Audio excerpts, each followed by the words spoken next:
What's up, everyone? Hope your day is going well so far. Despite this sea of red and uncertainty that we're seeing today, we've definitely seen a lot of altcoin bleeding and capitulation.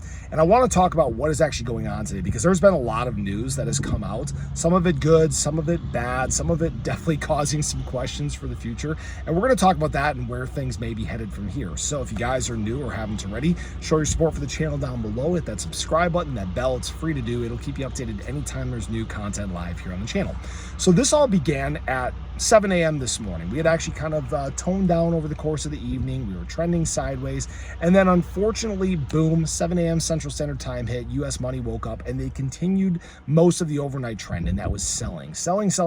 And unfortunately, we fell to some prices we were hoping to not see.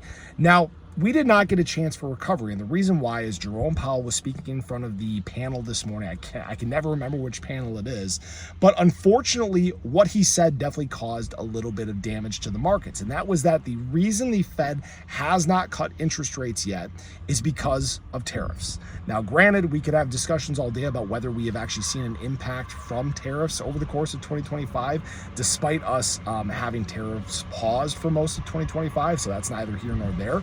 But the markets did not like hearing that, and it definitely caused a little bit of squirreliness, some selling to take place. Now, that being said, there was a little bit of a silver lining that came out of this panel, and that was that the Fed is in fact very much under the understanding that they will have interest rate decreases here in 2025, specifically later on in the year. Does that eliminate a potential July interest rate decrease? Maybe, maybe not. Again, they're still being very receptive to the data, hopefully receptive, right? And maybe we'll still get something this summer, but at least we should get a sign of relief as the year progresses. Now, here's the thing. During the middle part of the day, not a whole lot happening, just kind of some chop, just waiting to see how the day progresses. And then we actually get the official passing of the big, beautiful bill in the Senate. Now, what this means is we are in fact going to see this go back to the House before a final round of voting, before this potentially makes its way to Donald Trump's desk for possible signing, right? So that, of course, caused some squirreliness in the markets as well. Saw actually a little bit more red. Obviously, some people have concerns about the amount of debt that this can inject on top of our already very lofty debt that we have. And then some people obviously look at the bright side of this and look at, potential rate decreases, potential decreases in government spending. Again, there are pros and cons to everything. And again, I try to take a very even keel approach to this bill. I'm not voting on it, so I have no impact on it, right? So that caused some more red. Now, what I will say is that there was some good news that came just following that.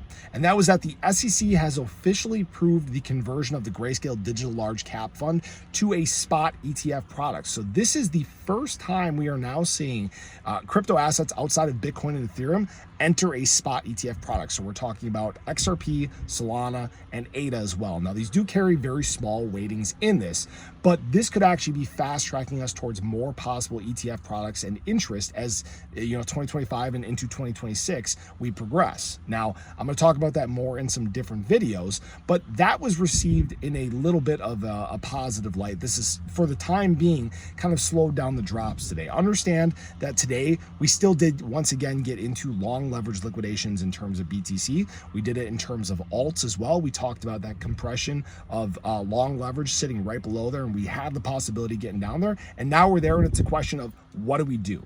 That's a great question. I'd love to have the answer for this. What I will say is some of the stuff that we have gotten today has caused a little bit of uncertainty still. Jerome Powell speaking has caused a little uncertainty. Big Beautiful Bill has caused uncertainty surrounding U.S. debt. SEC actually caused a little bit of clarity, which that's a good sign. We like clarity moving forward. So it's all a question of now, how does retail react to this? How are our institutional players going to react to this? I will say that, we had a great start, obviously, yesterday with institutional buying take place, but do they flip the trend and start dumping on this news today or on some of the discussions that were taking place? That's the real question. So that's kind of me just breaking down everything that's happened so far. Right now, I think it's about, 1:30, 2 o'clock p.m. Central Standard Time. There's still a lot of day ahead of us. We'll see if we can get kind of a late day pump as we've done the past several days, especially following what we did the prior few Mondays, but we'll see what happens here. I appreciate you guys. I hope you enjoyed the video. Let me know your thoughts below. How do you think the day is going to progress? Do we see some more downside from here? But have a great day. Catch you guys in the next one. Take care.